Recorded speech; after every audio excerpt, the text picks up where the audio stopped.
हाय दोस्तों, अस्सलाम वालेकुम। कैसे आप लोग? मेरा नाम नबील है। आईफोन आपने लिया है काफी महंगा, 1 लाख, 1.5 लाख, 2 लाख, पता नहीं कितने लाख का, लेकिन आप डरते हो दिन रात कि ये हो जाएगा चोरी, कोई इसको लेके जाएगा, मार्केट में बेच देगा, इसका डेटा इरेज कर देगा, मेरा डेटा चुरा लेगा, या फिर इसको जो है खुद ही इस्तेमाल कर लेगा। तो आप किस तरीके से अपने आईफोन को सेव कर सकते हो, सिक्योर कर सकते हो कुछ इस तरीके से कि आपका आईफोन जो है कोई चुराना पसंद ही नहीं करेगा। अगर चुरा के लेके भी जाएगा तो वो उसके कुछ काम नहीं आएगा और आप उसको इजीली ट्रेस कर सकते हो चोरी होने के बाद भी। तो आइए बताता हूं आपको ये सारी चीजें आप कैसे कर सकते हो। 10 सेटिंग्स आपको बताऊंगा जो अभी के अभी आपको अप्लाई कर लेनी है। अगर इसमें से आप कोई भी सेटिंग नहीं कर रहे हो या कोई भी ट्रिक या टिप अप्लाई नहीं कर रहे हो तो आप जो है मुश्किल में फंस सकते हैं। तो आइए शुरुआत करते हैं टिप नंबर 1 से। टिप नंबर 1 है दोस्तों आपका पासकोड। अगर आप इस्तेमाल कर रहे हो 4 डिजिट का पासकोड तो आप बहुत बड़ी गलती कर रहे हो। आपके आईफोन में आपको 2 ऑप्शन मिल जाते हैं, 4 digit as well as 6 digit. 6 digit का पासकोड आपको बिल्कुल ही यूज करना चाहिए, 4 डिजिट का बिल्कुल भी नहीं। ऐसा क्यों है? क्योंकि 4 डिजिट का पासवर्ड अनलॉक करना जो है ये 1 in 1000 टाइम्स पॉसिबल है। यानी कि 1000 बार अगर कोई पासकोड अलग अलग कॉम्बिनेशन का ट्राई करे तो एक पासकोड आपका भी लग सकता है। लेकिन 6 डिजिट का पासकोड अगर आप लगाते हो तो वहां पे कॉम्बिनेशंस की जो संख्या है, जो नंबर है, वो पहुंच जाता है 1 मिलियन तक। यानी कि 1 in a million times chance है कि आपका जो पासकोड है कोई गैस कर ले। इसलिए 4 डिजिट का पासकोड हटाओ, 6 डिजिट का लगाओ। और अगर आपने नहीं लगाया हुआ है तो आइए आपको बताता हूं कैसे आप लगा सकते हैं। इसको करने के लिए दोस्तों आपको जाना है अपने फोन के सेटिंग्स के अंदर। सेटिंग में आपको थोड़ा नीचे चले जाना है, जहां पे आपको नजर आएगा फेस आईडी पासकोड। यहाँ पे अपना पासकोड एंटर कर लेना है। इसके बाद यहाँ पे आपको नीचे चले जाना है, जहां पे आपको नजर आएगा चेंज पासकोड, तो इस पर टैप कर लीजिए। इसके बाद यहाँ पे आपको अपना ओल्ड पासकोड एंटर कर लेना है। ओल्ड पासकोड एंटर करने के बाद यहाँ पे आपको ऑटोमेटिकली जो है 6 डिजिट का पासकोड एंटर करने बोलेगा। अगर नहीं बोलता है तो यहाँ पे पासकोड ऑप्शन पे आप क्लिक कर सकते हैं और यहाँ पे लिखा है 4 डिजिट न्यूमेरिक कोड, वहां पे 6 डिजिट न्यूमेरिक कोड आएगा, उसको चूज करके यहाँ पे सेट कर लो, वो ज्यादा बेहतर रहेगा। और उससे भी ज्यादा बेहतर एक चीज ये हो सकती है कि आप कस्टम अल्फा न्यूमेरिक कोड रखो, जिसमें आप लेटर्स और नंबर्स का कॉम्बिनेशन रखो, लेकिन उसके जरिए से हर बार अनलॉक करना थोड़ा डिफिकल्ट हो जाएगा। इसलिए हम यहाँ पे 6 डिजिट वाला चूज कर लेते हैं और अपना नया पासकोड सेट कर लेते हैं। और इसी सिक्योरिटी को थोड़ा और एनहांस करना है, लेकिन कस्टम अल्फा न्यूमेरिक कोड नहीं रखना है, तो यहाँ पे आप कस्टम न्यूमेरिक कोड भी रख सकते हो, जिसकी मदद से आप कितने भी डिजिट का पासकोड अपना सेट कर सकते हो, जो कि नंबर्स ही होंगे। टिप नंबर 2, अपने कंट्रोल सेंटर और अपने नोटिफिकेशन पैनल को कर दो लॉक। ये किस तरीके से आप कर सकते हैं बताता हूं। पहले ये क्या चीज बता रहा हूं समझ लीजिए। यहां पे मेरा फोन जो है वो लॉक्ड है, लेकिन यहां पे आप देख सकते हैं कि मेरा कंट्रोल सेंटर जो है ये एक्सेसिबल है। सिमिलरली जो मेरा नोटिफिकेशन पैनल है वो भी एक्सेसिबल है, और यहां पे कोई नोटिफिकेशन अगर होता तो कोई भी उसको पढ़ लेता। इसको आपको लॉक कर लेना है। लॉक करने का रीजन ये है दोस्तों कि यहां पे आपका फोन जैसे किसी के हाथ में लगा उसको स्विच ऑफ करने की भी जरूरत नहीं है। बस इस तरीके से नीचे वो ड्रैग करेगा और यहाँ पे एयरप्लेन मोड में डाल देगा तो आपके आईफोन का खेल खत्म। आइए आपको बताता हूं लॉक कैसे करते हैं। कंट्रोल सेंटर और नोटिफिकेशन का एक्सेस हटाने के लिए दोस्तों आपको फिर से आईफोन के सेटिंग में आ जाना और फिर से फेस आईडी एंड पासकोड में ही जाना और अपना पासकोड एंटर कर लेना है। इसके बाद यहाँ पे आपको थोड़ा सा नीचे स्क्रॉल करना है, जहां पे आपको नजर आएगा अलाउ एक्सेस व्हेन लॉक्ड का ऑप्शन। यहाँ पे देख सकते हैं आप जो जो चीजें ऑन होंगी, इसका मतलब ये है कि जब भी फोन लॉक्ड होगा उसके बावजूद उसको कोई भी एक्सेस कर सकता है, जैसे today view and search, notification centre, control centre. तो यहाँ पे ये जो नोटिफिकेशन सेंटर है, कंट्रोल सेंटर है, जनरली लोगों का ऑन रहता है, इसको आप ऑफ कर लीजिए, ताकि जब तक कि आप फोन को अनलॉक ना करो या सिर्फ फोन को फेस आईडी के जरिए से ना अनलॉक करो, तब तक के आपके नोटिफिकेशन और आपके कंट्रोल सेंटर को कोई एक्सेस ना कर सके। ये करने के बाद जब आपका फोन आप लॉक करेंगे इस तरीके से, तो आपका कंट्रोल सेंटर यहां पे लॉक हो जाएगा और कोई भी इसको नहीं देख पाएगा। टिप नंबर 3 है दोस्तों टर्निंग ऑफ यूएसबी एक्सेसरीज। यानी कि आपका आईफोन जब तक अनलॉक नहीं करता कोई लॉक पोजीशन में, उसका ये जो पोर्ट है, लाइटनिंग पोर्ट है, ये बिल्कुल भी काम नहीं करेगा। कोई अपने पीसी या मैक है उसको कनेक्ट नहीं कर पाएगा, जिसकी वजह से जूस जैकिंग नाम की चीज होती है,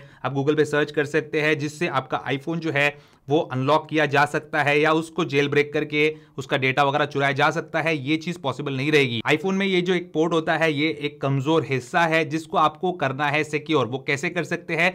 यूएसबी एक्सेसरीज को टर्न ऑफ करके। ये करने से कोई भी इस पोर्ट का इस्तेमाल नहीं कर सकता जब तक कि आपका आईफोन अनलॉक ना कर ले। तो आइए आपको बताता हूं ये कैसे लॉक करते हैं। अब यूएसबी एक्सेसरीज को ऑफ करना भी दोस्तों वहीं पे है जहां पे सब सेटिंग्स थी। तो सेटिंग में जाइए, फेस आईडी एंड पासकोड में जाइए, आप अपना पासकोड एंटर कर लीजिए। इसके बाद आपको यहाँ पे सबसे नीचे चले जाना है, जहां पे इसी के अंदर अलाउ एक्सेस व्हेन लॉक्ड के अंदर आपको यूएसबी एक्सेसरीज देखने मिलेगा। तो इसको आप टर्न ऑफ कर दो, ताकि आपके यूएसबी पोर्ट को कोई भी एक्सेस ना कर सके अपने पीसी या मैक से जब वो फोन लॉक्ड हो। टिप नंबर 4 है दोस्तों require attention for face ID. आपका जो फेस आईडी है वो आपके देखने पे ही खुलना चाहिए। अगर आप सो रहे हो और आपका आईफोन साइड में रखा हुआ है, हो सकता है आप ट्रेन की जर्नी में हो, प्लेन की जर्नी में हो, कोई भी आपके फेस पे आपके आईफोन को इस तरीके से करे और आपका आईफोन अनलॉक हो जाए, ये चीज नहीं होनी चाहिए। अगर आप सो रहे हो तो आपका आईफोन अनलॉक नहीं होना चाहिए जब तक कि आप अपने आईफोन को देखे नहीं। तो ये आप कैसे कर सकते हैं आइए आपको बताता हूं। इस सेटिंग के लिए भी दोस्तों आपको फेस आईडी एंड पासकोड में ही जाना है। फेस आईडी एंड पासकोड में जाइए, अपना पासकोड एंटर कर लीजिए। इसके बाद यहाँ पे आपको नीचे स्क्रॉल करना है और आपको यहाँ पे अटेंशन वाला टैब देखने मिलेगा जिसके अंदर लिखा है require attention for face ID.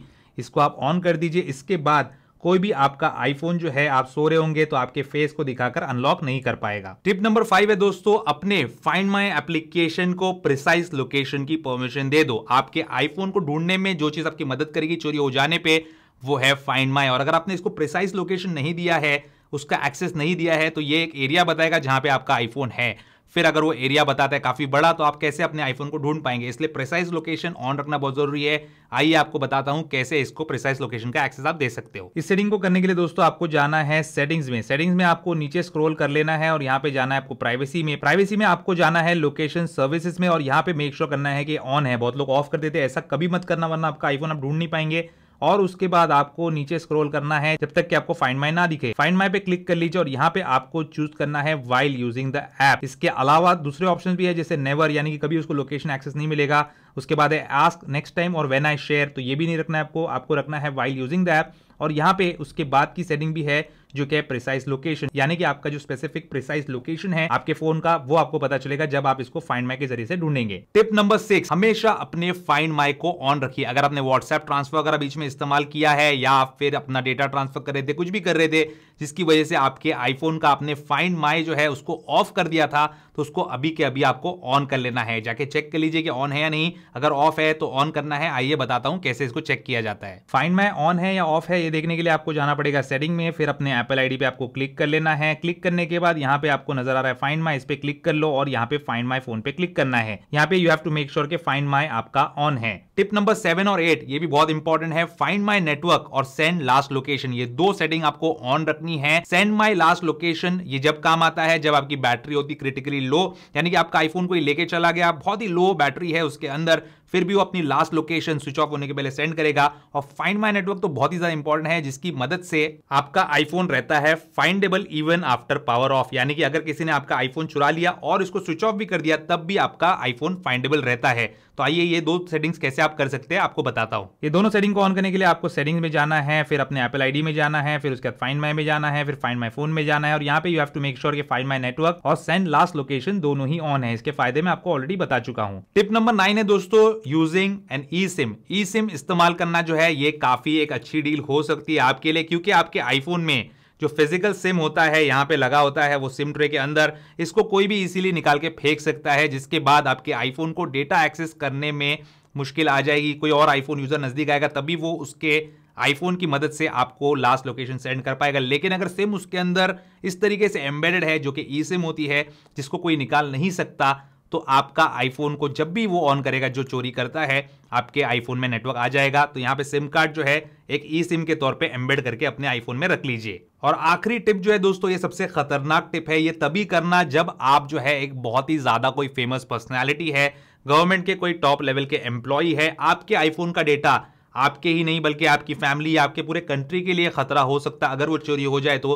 तभी ये करना, क्योंकि ये काफी खतरनाक सेटिंग है। इस सेटिंग को बोलते हैं erase data after 10 failed passcode attempts, यानी कि 10 बार अगर किसी ने गलत पासकोड एंटर किया तो आपका आईफोन जो है अपना खुद का सारा डेटा इरेज कर देगा। वहां पे कोई चांस नहीं होगा कि और एक बार गलत पासवर्ड डाले या रिस्टोर करे किसी भी तरीके से। तो ये बहुत ही खतरनाक सेटिंग है। आपके घर में बच्चे हैं या आपको ऐसा लगता है कि गलती से आप ही कभी 10 बार गलत पासवर्ड डालेंगे तो ये कभी मत करना, वरना आपके आईफोन का सारा डेटा जो है कंप्लीटली उड़ जाएगा। ये अलग बात है कि अगर आप रेगुलरली iCloud का बैकअप लेते हो, कंप्लीट बैकअप iCloud के ऊपर बना लेते हो, तब ये सेटिंग आप ऑन रख सकते हैं, जिससे आपका आईफोन और ज्यादा सिक्योर हो जाता है, यानी कि चोरी होने के बाद भी आपके आईफोन का डेटा जो है कोई भी एक्सट्रैक्ट नहीं कर पाएगा। तो ये सेटिंग कैसे करते आइए आपको बताता हूं, लेकिन अगेन वार्निंग दे रहा हूं, ये तभी करना जब आपका आईफोन का डेटा जो है आपके जान से भी ज्यादा कीमती है। ये जो आखिरी सेटिंग है दोस्तों, इसके लिए आपको जाना है सेटिंग्स में। सेटिंग्स के अंदर आपको जाना है फेस आईडी एंड पासकोड के अंदर और यहाँ पे अपना पासकोड एंटर कर लेना है। इसके बाद दोस्तों यहाँ पे आप नीचे स्क्रॉल करते जाएंगे और यहाँ पे ये सबसे खतरनाक वाली सेटिंग आपको देखने मिलती है जो कि है इरेज डेटा। इसको सोच समझ के ही टर्न ऑन करना। मैं इसके फायदे नुकसान आपको बता चुका हूं, ये कंप्लीटली आपकी जिम्मेदारी है। यहाँ पे कल को कोई डेटा आपका इरेज हो जाता है तो ये पूरी आपकी जिम्मेदारी होगी, तो इसको सोच समझ के ऑन रखना। मैं इसको हमेशा ऑफ रखता हूं। तो ये थी दोस्तों 10 ऐसी सेटिंग जिससे आप अपने आईफोन को और सिक्योर बना सकते हो, ताकि कोई भी चोर आपका आईफोन चुरा ना सके, और चुरा भी ले तो इजीली आप उसको फाइंड कर सके। ये सेटिंग करने से आपका आईफोन जो है काफी हद तक हो जाता है सिक्योर। तो दोस्तों कैसे लगे आपको ये 10 टिप्स, मुझे कमेंट्स में लिख के जरूर बताइए। उम्मीद करता हूं दोस्तों आपको आज का वीडियो पसंद आएगा। पसंद है उसको लाइक एंड शेयर जरूर कीजिए। मेरे इस चैनल को सब्सक्राइब जरूर कीजिए। Good bye.